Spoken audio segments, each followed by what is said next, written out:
This is a video demonstrating how to install the DEMA Autofill float valve in the Ranger high or low pressure portable. After downloading and printing the drilling template, we place the black line to the far left on the template on the mold line that is part of the rotational molded housing.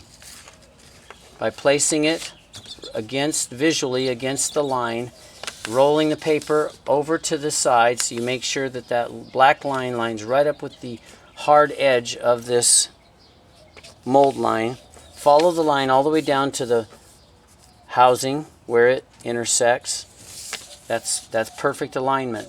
The height of the template at the top is right near the top part of the beginning of the radius of this upper plane right here. The housing has two planes, an upper and a lower, neither of which are perfectly vertical. After you found this sweet spot, which is 1.5 inches exactly, taking a tape measure from the visual edge, I'm going to start at number 2 inches, the visual edge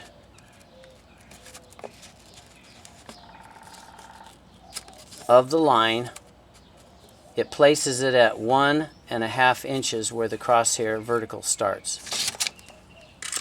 I've already drilled my hole and I can compare that to make sure it's accurate.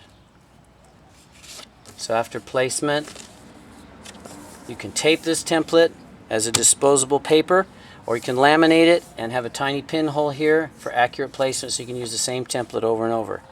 In time it'll be pretty natural and you'll be accurate without having to be so precise. So after taking a drift punch or scratch awl, punch the dead center at the crosshairs firmly so it's a deep set. Remove the template, take your drill, which I've given instructions as to what type of bit, where to get, and how much. Putting it in a rechargeable drill, variable speed. Place the center point over the set that you just created, drill the hole. You will have shavings that will fall into the tank that you don't want in the tank, so put a large towel or blanket inside so that you can pull that back out, or run a vacuum during the process, which is noisy and inconvenient. You can pull the blanket out and get almost all the shavings out of the tank without having to chase them later. Now you proceed to assemble the bulkhead nut with the other fittings, which is, in my case, I use a female quick disconnect. I've installed it because I've uninstalled and installed this 3 times into that fitting.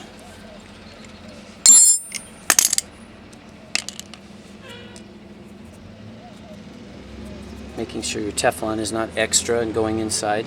You're going to wrap your Teflon clockwise, always clockwise, so that when the threads mesh, they wrap on, not off of the other fitting. 2 to 3 is all you need.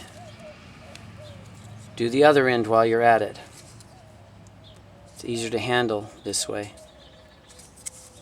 1, 2, or 3 wraps.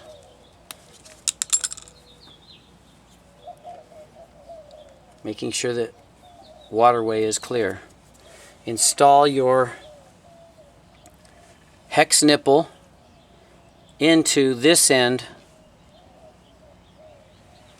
of the bulkhead fitting. It will go in both ends, but we want this end to be for the valve. Hand tighten. Then taking your valve assembly and float, which should have a hex stainless steel nipple already installed. Now DEMA has sent you, according to your picture, they've sent you one without that in there. You'll have to use your own hex nipple. So the hex nipple goes in. Be careful not to over tighten. This is a polymer housing. It could over tighten, expand, and crack. Teflon tape on the incoming side, Teflon on the outcoming. and then proceed to install this assembly by hand onto that hex nipple. Taking a 9/16 inch wrench and a larger wrench or crescent, you're going to tighten this assembly snugly. It's metal on metal. You can tighten pretty tight. Do not grab the housing of the float switch, as you will expand and crack that, even though there are two flats allowing you to do so. If you do, you could over tighten and crack that housing. When it's tight, take your valve assembly and bulkhead nut assembly and hex nipple, place your O-ring over that assembly, and then by bringing this whole assembly, before that we want to make sure we've adjusted our beaded chain in the bridle to the very last bead. Do not have any length or distance between the bridle and the float cap, or it will drag bottom and not actuate. It only travels 3/4 of an inch, but that 3/4 of an inch represents this much water transition between low and high, or off and on. So it takes that much water to displace 3/4 of an inch of buoyancy in this float. Now that you've got this to this stage, you place it inside the tank, which I'm not going to record that activity, through the hole, then placing the steel star lock washer over the bulkhead nut, and then the supplied jam nut up against the star lock washer, hand tighten, and then taking a 7/16 inch wrench inside the tank to place over the hex stainless steel hex nut, or in your case the brass hex nut, into the tank, securing that hex nut, and then outside with a crescent wrench or a wrench of your choice, tighten the bulkhead nut good and tight. It is plastic, it is cinching an O-ring at the same time, making sure that inside your float is as horizontal as possible. As the float rotates incorrectly, it will lean against the wall here or out into the tank this way. You want it straight up and down. As you tighten, you'll notice shavings flying off of the fitting. That is the brass digging into the steel washer. That's okay. That's showing it's tight. I'm going to record inside, try to show you what's going on in there and the position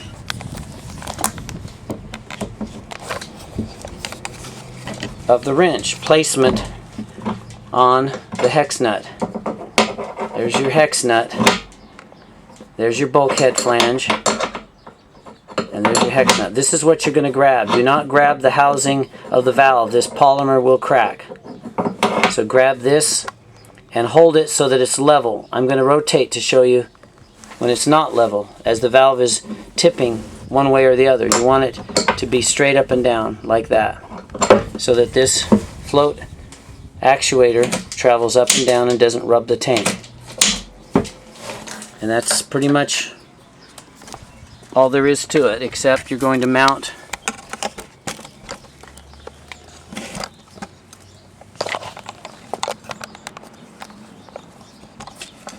the quick disconnect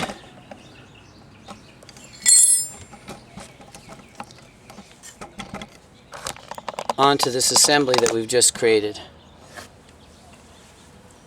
I use a male. The industry typically has females. We can put anything we want. This is not a high pressure point. This is just an autofill, low pressure from a house, from a hose bib, or in the case of hot water, from the sink adapter ring set. Again, if you're going to place this on and tighten it, you need to hold the back hex nut in place and proceed to tighten it on. Otherwise you will rotate the valve again inside the tank. You do not want to do that. I noticed I did not tighten this nipple, so I am going to do that now.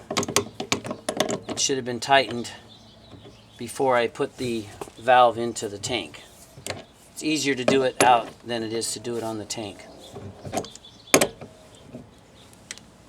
But I'm holding inside the tank with a 7/16 inch wrench that valve assembly at the hex nut, not on the valve body, never on the valve body.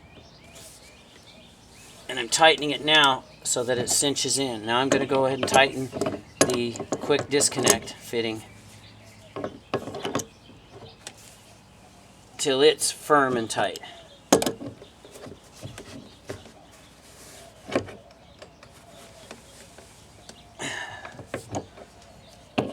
Again, I'm going to double check and make sure this is cinched in. Plastic can continue to tighten until it's paper thin. You just want to make sure you're getting it good and tight, so in transport they're not banging around and loosening up. And that's pretty much it. The installation of the Autofill float valve in the Ranger high pressure and Ranger portables.